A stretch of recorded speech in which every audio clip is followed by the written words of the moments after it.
on that.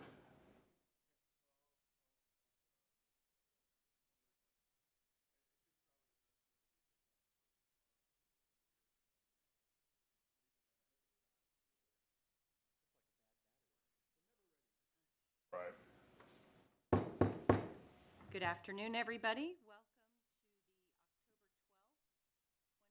12th, 2022 Legal and Finance meeting. We'll start with a roll call and determination of quorum. Armstrong. Here. Roseland. Here. Nordstrom. Here. Solomon. Here. Jones. Here. We have a quorum. Thank you so much. Now we'll move to the adoption of the agenda. I welcome a motion. Second. Okay, we have a motion by Mr. Solomon and a second by Mr. Nordstrom. All in favor? Aye. Any opposed? Thank you. Motion passes. Now's the time for general public comment. This is the time for members of the public to discuss or express concerns to the council on any issue that is not on the agenda. Action will not be taken at the meeting on any issue not on the agenda except by placement on the agenda by unanimous vote of the council members present. Do we have any public comment? Anybody? Okay. Seeing none, we will move along. Going to consent items 1 through 6. Let's start with human resources. Well, do we have anything? Yep. Human resources for item 3. Director Strout, welcome. Thank you for being here.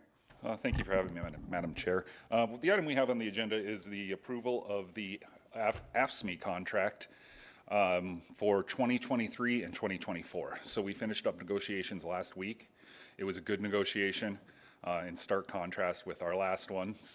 And we're excited because it's the middle of October and we're trying to ratify this. So that'll give us 2.5 months to go out and educate people, which is where we failed last time by ratifying it on December 27th or whatever we did. So good wages, we put in there, we're going to do a wage study, which I know is important to the council. We're going to do that next year, and so that will be implemented, and then the wages for 2024 will be adjusted based on that wage study.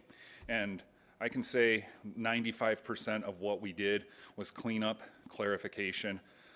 Carla from the city attorney's office really did a great job writing this to where everyone can understand it.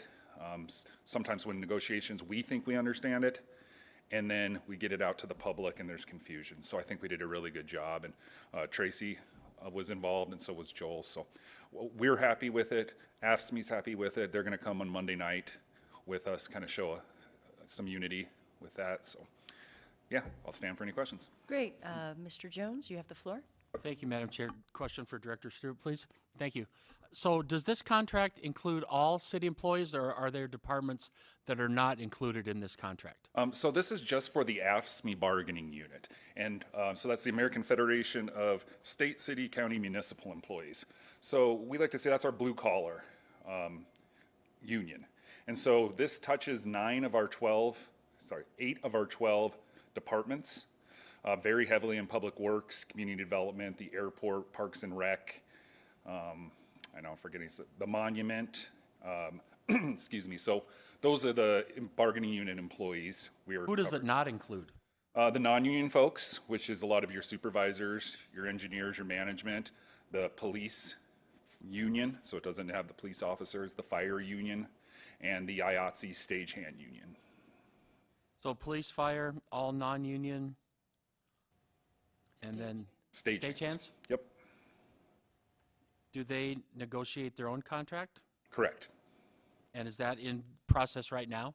We finished with fire earlier this year, so that was over the summer. We got that contract ratified. We did police last year, and we're getting ready to gear up for IATSE. So that's getting ready to begin now. There's been a lot of discussion about entry-level wages for our police department, and so when will the next police department contract be negotiated? It will be negotiated, and I can get you clarification after this, in 2025 for implementation in 2026. So the salaries that are in that contract are locked in through that time? They are negotiated and put into the contract based on our agreement, yes. So they can't be changed until that next contract comes? We could reopen negotiation based on wages if it was mutually agreeable. Okay. Huh? Sorry, yeah, this is more Joel's. I shouldn't be speaking out of turn. Joel might be able to answer better. I would just say, I mean, we were certainly, I tried to think, when did we finish negotiation with the police? Last year at this time. If we go back, they certainly recognized where they were at, and my recollection is we did a pretty good job getting them caught up. I think, I don't know if it started this year or but you know, there's some pretty good raises built in for this year and next year so I don't know that it's really as much of a problem as maybe it was. So that might be something I would recommend having more of a conversation with our police chief about where he feels the wages are and stuff. But I know we were having recruitment problems and that was one of the discussions. And frankly, and again, we tend to leapfrog each other, but I know Sioux Falls is kind of the benchmark in South Dakota for the top of police pay, and I think we actually leapfrogged them. They've probably gone back and looked at it. They don't like to be leapfrogged, so they might have rectified that already, but that was always kind of a goal, was to get up and to certainly, based on our workload, be highest in the Black Hills and western South Dakota, and I believe we accomplished that in the last contract. So in the course of that contract, there are raises built in for each year? Every year, yes. Okay. Very good. Thank you. Both step and cost of living. Thank you, sir. We're going to go to Jason Solomon. Thank you, Madam Chair. And I appreciate the question and the response. I do recall last year, or a little over a year ago, our starting wages for police officers were below not just Sioux Falls, but surrounding areas. And so we made that adjustment back then. And so hopefully that's been good, and we want to be competitive. They certainly deserve it. Madam Chair, direct question, Director Strout, please. So, Mr. Strout, who is on the negotiation team on behalf of the city leadership? So it is Tracy Davis from Finance, myself, Kimberly Beck, who's our payroll coordinator, Joel, and then Carla Cushman from the city attorney's office as well. Okay. That's our official. How's that determined? How's that determined? Is that a mayor? Is that the mayor, or is that in policy? I believe that's just been in practice. Practice? Yes. Okay. And also, you know, last time we've kind of been around this area, we had folks moving from non-union to union positions. Is there any of that going on this time around? No, there's not. Okay. And the wage study, I imagine we're going to see what the effectiveness is of the existing one for non-union employees before we decide if we're going to, are we going to RFP just whatever, or? Yeah, and the mayor's asking me to work with the city attorney's office on what that process looks like. We're going to be getting our wage study back in that November timeframe. And so based on any implementation or what that product looks like, we do have a pretty quick turnaround, because if we're going to do a wage study for AFSCME, it needs to start pretty quick in 23 if we're going to use that for wages for 2024, because it takes about 6 months.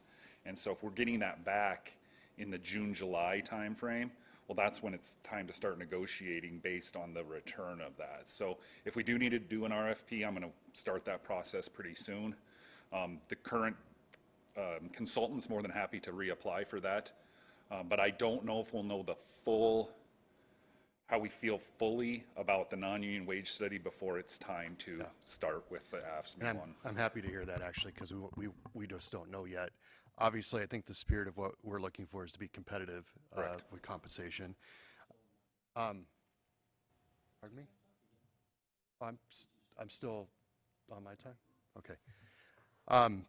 Finally, I had an opportunity with Councilman Evans to visit with Elevate Rapid City, and they walked us through the software that they have available for compensation and the competitive it was actually, it's not just looking up Indeed.com and coming, it was way more robust than that. Have you been able to get a chance to dive into that and look at it? And Yeah, we do. We apply partner it? with them, and when we try to create a position midstream, I'll say, like the parking enforcement supervisor, parking enforcement manager, we partnered with them to have them do some data mining and give us those packages, because that is a subscription-based service that they have.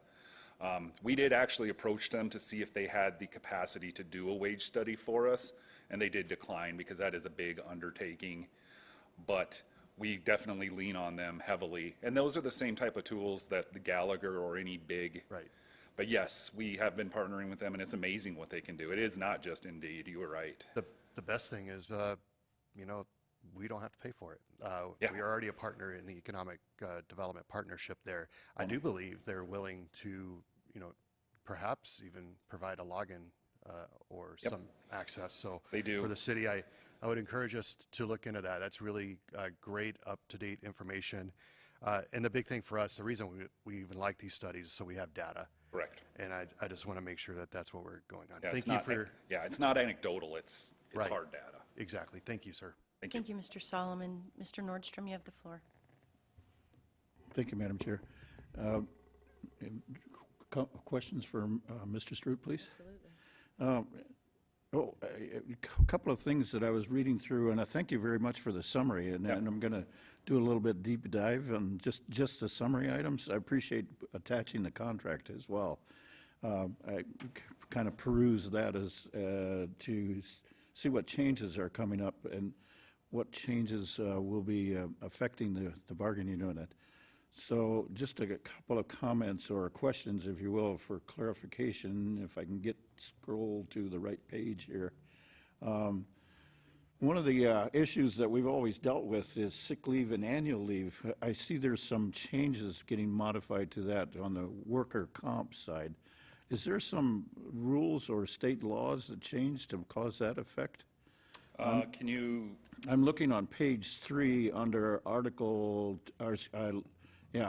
28.01. It's worker comp oh, yes. slash short term. No, what that is what we're trying to make it easier for employees to get into their short-term disability bank. Okay.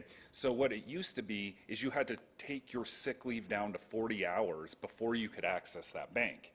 So we Yes. were punishing people who had so say you had 400 hours of sick leave. You had to use 360 of that before you could go into your short-term disability. But if I had 48 hours, I only had to use 8 hours before I went into my short-term disability bank. Yes. And yes. so, but by doing this, we're evening the playing field. Everybody has to use 3 days of their regular time, and then you can access your short-term disability hours. So it's leveling the playing field, not punishing our long-term employees, not punishing our employees who come to work and build up that sick leave bank. And then I just need a little clarification on 33.06, sick leave, short-term disability. Yep. There's a new addition into there, wait, I'm reading this, who was employed by the city before July of 2017. Can you elaborate just a little bit more on that? It's a modified sunset clause for sick leave. Yeah, and it might be more, I'll try to explain it, but it might be more effective if I send you some communication between now and Monday night. But basically, there was a way to access during your retirement, you added up a set of leave hours, and anything over that, you were paid out. Well, when we switched our model, that became very hard to attain, and expensive. And so what we did is we changed the way we pay out our sick leave, but we grandfathered in anyone who's been here since 2017. Because that's important to people who are closer to retirement, that we switch at the last minute and they're punished for that. So now, if you're hired today and you stay with us for 25 years, you're going to retire under a different set of rules, which is more financially beneficial for the city and easier to understand for the employees. It's one number. The old way to do it was a little bit complicated. People were often confused. We simplified it, but one of the unintended consequences was some people feel like we were pulling the rug out from under them. So that's why we put in that grandfather clause. Very good. That's, I believe that will help out a lot of. I do too. Individuals, so it's very good. That's all I've got on the summary that was presented to us. And again, thank you for that summary. I appreciate the getting it shortened down. And just another comment for my colleagues to consider that have Rapid City area schools experience.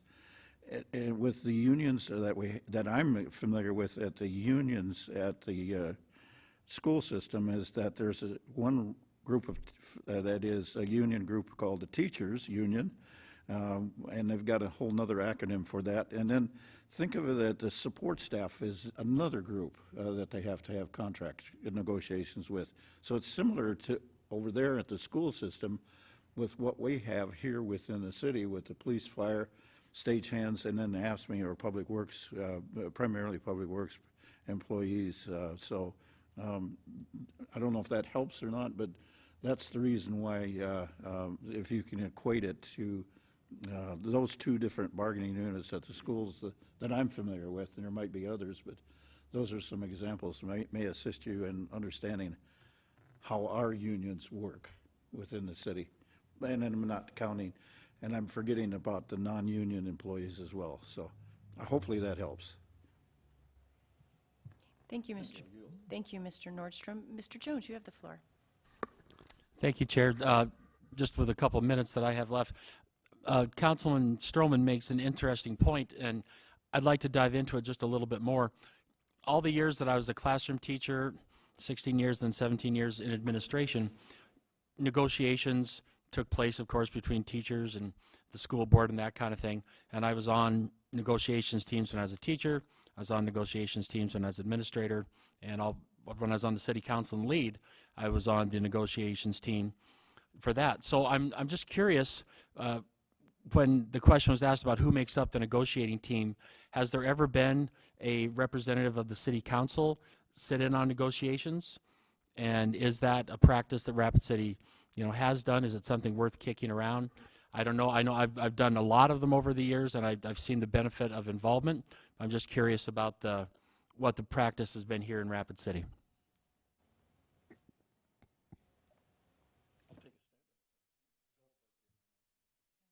Yeah, I would defer to the city attorney's office for that. Director Landine, you have the floor. The short answer is no. It does take up a lot of time. I mean, we have 8-hour all-day negotiating sessions a couple times, so I think that would limit. Even the mayor, he did attend some of the sessions. We certainly discuss what we're doing with the mayor and get input. We could certainly look at, if not including a member of the council, having more communications and updates about what's going on. Certainly, it's just not something that historically we've done. I know there was a question earlier too about who's involved and how that's decided. It is somewhat tradition and just usually involves money, so finances there, involves personnel issues and things, sick leave and stuff, so HR and then our office, both for the negotiation piece of it and also just for the drafting and the legal piece of it. When usually police management is there, with fire management's there. The tough with AFSCME is that something that's applicable at the airport isn't necessarily applicable for public works. So having all those directors sit in on the negotiations, they would sit there for hours of stuff that really isn't very useful to them. We do communicate with the directors, and the directors can show up and can participate, and sometimes we invite them. That's something that we could discuss for the next round of negotiations if there was a council person that was interested. But at the end of the day, it's they need to understand it's going to be a large time commitment, and it's difficult if the same people aren't there, because then obviously discussions occur and somebody comes next week and they've missed 4 or 5 hours of discussion and aren't caught up to where we're at. So yeah, if a council person was going to be involved, they would have to commit to be there for all of it. I truly understand that. You can't just pop in and out of that. But I think it would be worth considering, because there's, we play a role in it, of course, the council always does. And if there was council involvement, it may help provide perspective for both the negotiation process and for the council as we work towards discussing and approving these things. So I would just encourage that we give it some thought personally, and if it's something worth pursuing, we can bring it up in the future. Thank you. There's nothing preventing it, is there, Joel? Nothing legal preventing, because I know schools and cities across the state do it. No, I don't think there's anything that prohibits it. Okay, thank you. Great. Good discussion on that, Director Strout and Director Landine. Thank you for your guidance. Moving along to number 4, Interim Director Tracy Davis. This is a resolution for an assessment of abatements of nuisances. There's quite a few properties on this time. Okay, Mr. Nordstrom has some comments or questions. You have the floor, sir. Thank you, Madam Chair. Questions for our interim director, Tracy Davis. Ms. Davis, there's one, shall I say, frequent flyer that shows up on there, and I'm hesitant about presenting any names at this stage, but if we need to, we can talk offline. But there's one individual that keeps showing up on our list over time, and I'm kind of concerned about the administrative time that we have to put into dealing with that individual, and the, shall I say, a frequent flyer, and all of the time that our code enforcement people have to deal with that individual, plus the administrative duties that go along with that. And I see that as an incurring expense for not only the finance department, but the community development department as well. So can you help me out a little bit with understanding on these frequent flyers and how we do that? Should we do something more with those frequent flyers? And maybe you don't have the answers, but I look at those frequent flyers and ask why. Sure, it's probably going to be more of a question for community development and the code enforcement officers, because it is more their time. They provide us the list, and we send out the required notices at the point that it is needing to be assessed. So, our time always depends on the workload that they have. So it's probably more on their end, knowing that they're having to go to that location routinely. So I don't know if Michelle knows any of that information here today, but I'm sure Vicki would be able to provide something. Michelle, if you want to take a stab at the answer, but I know you're more into CDBG and versus the code enforcement, but if you want to take a stab at it. Madam Chair, I don't know the exact answer as far as the amount, but yes, there is an additional fee for those quote-unquote frequent flyers. So we can get more information about what that exact assessment is, but that is to deter individuals or companies to continue to have nuisances on their property. So it is an escalated fee that you folks are able to charge to that or those frequent flyers? That is correct. Thank you. That's very helpful. It's needed. Thank you. Good discussion. Thank you. Moving along to community development, Michelle Schulke. Thank you, Madam Chair. Number 5 is seeking authorization for the mayor and interim finance director to sign covenants for property that will have CDBG funding. Sitting here, I have noticed that there are still some areas where either Pauline Sumption's name or the word finance director are on the final page.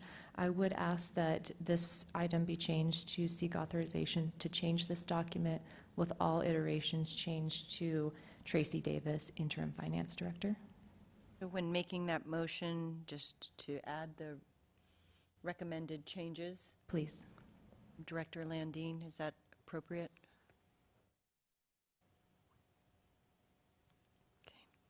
Okay.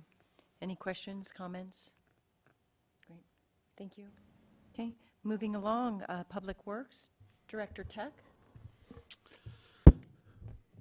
Thank you, Madam Chair. The item in front of you today is similar to an item we had in front of you about 18 months ago, I believe.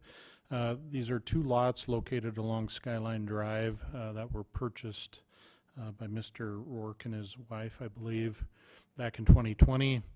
They've decided that it's not a great place to develop for a number of reasons. They are willing to sell the property to the city of Rapid City for what they paid for it. This is identical to the agreement that we reached with other property owners about 18 months ago. The advantage to the city is this is adjacent to our Skyline Wilderness area. It's right along the roadway, so for future road improvements, we won't have to acquire easements or possible additional right-of-way. So it's a win-win for both parties, and I'll stand by for any questions. Excellent, thank you. Mr. Jones, you have the floor. Thank you. Question for Director Tech, please. Thank you. So this land was purchased by these folks from the city? No. Did they buy it from? Another private property owner.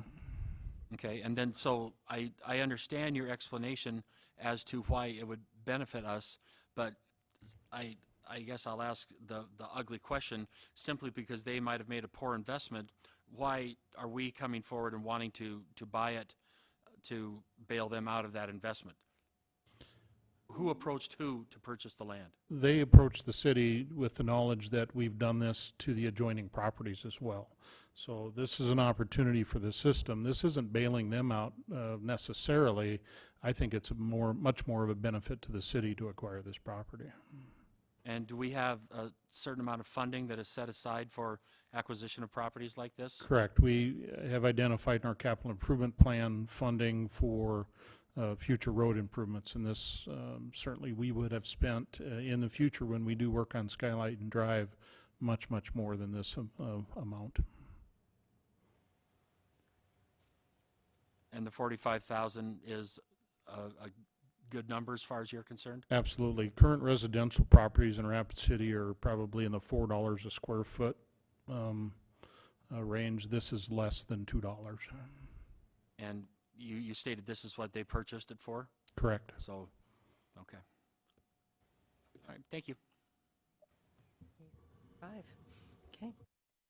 All right, any other questions, comments? Okay, I'd welcome a motion to approve 1, 2, 3, 4, and 6.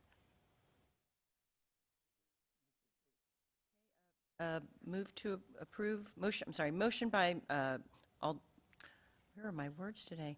Councilman Nordstrom, and a second by Councilman Roseland. All in favor? Aye. Any opposed? No. And then I'll need a motion for number 5 under community development. Mr. Solomon? Thank you, Madam Chair. I'll take a stab at that.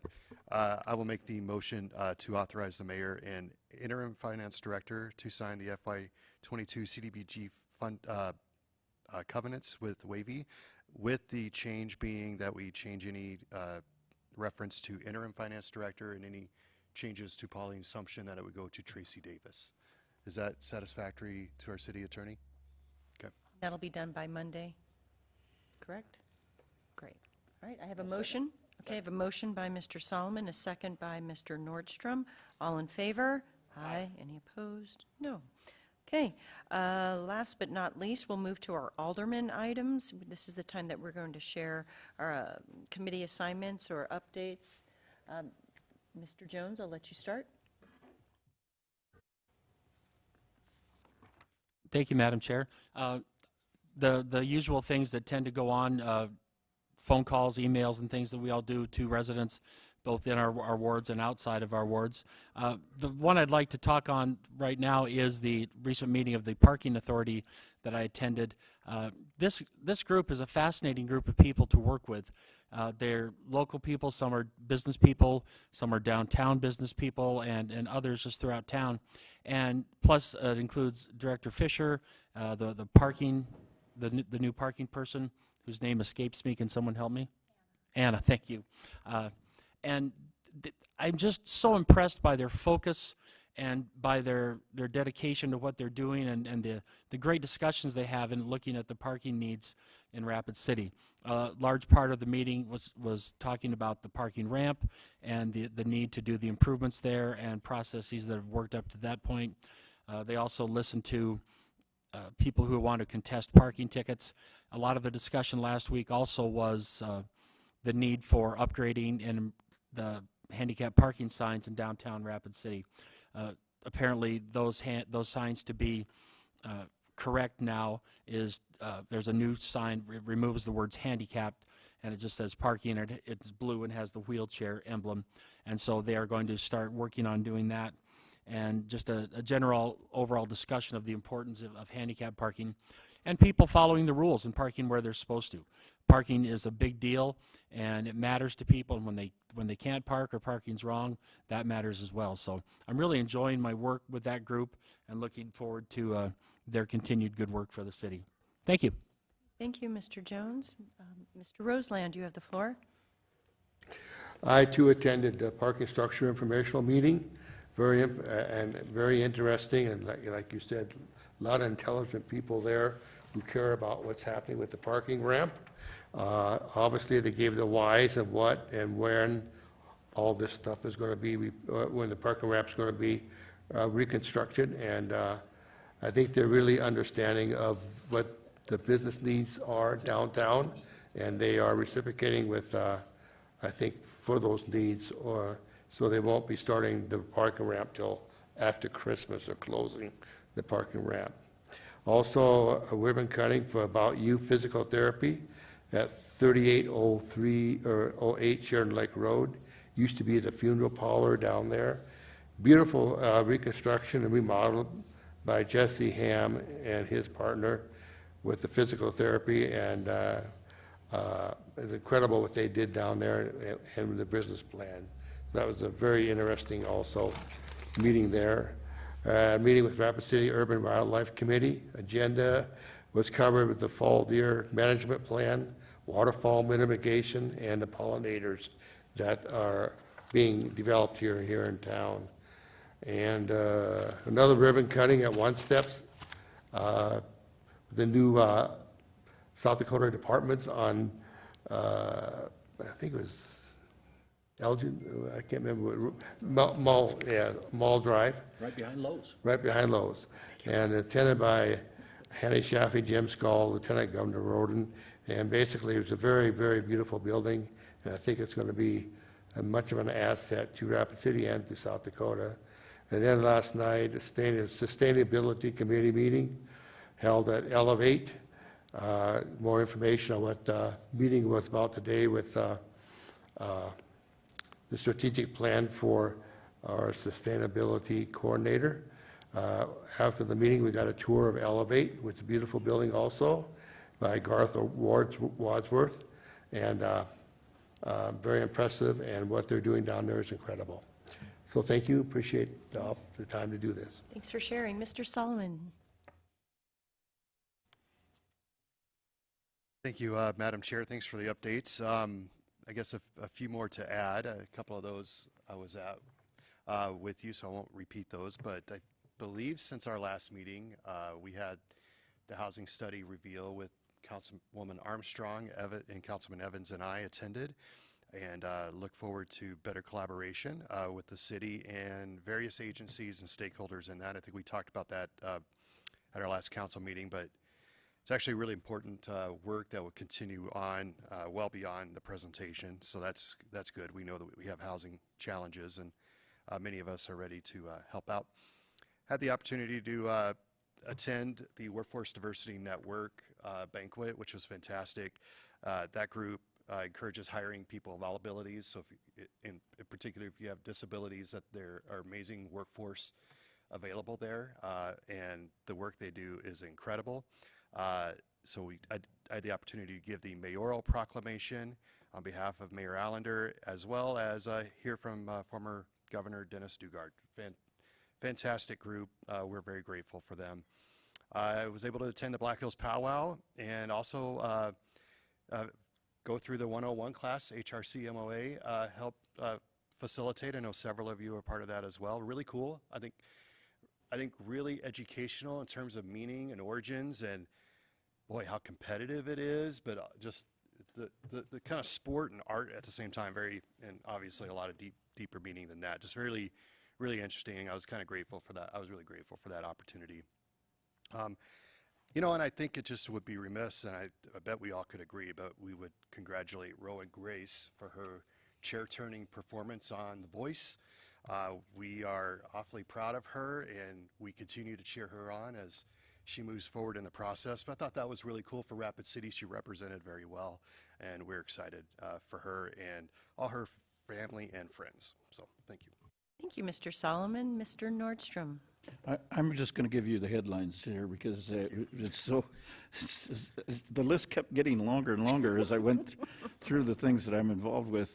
Community service, I did a coffee break with a group that's from out of town that came in to talk to us about what they do throughout the state. Another one is the Shoebox that has to do with the Journey Museum and what we're going to do with the artifacts what do we do with the artifacts at the Journey Museum that are kind of housed behind or stored behind walls right now. And the next one I've got is a housing subcommittee with the Military Advisory Committee, and that's part of Elevate Rapid City. And there's a lot of issues that need to be addressed, and I believe we've got an upcoming presentation from them here to the full City Council.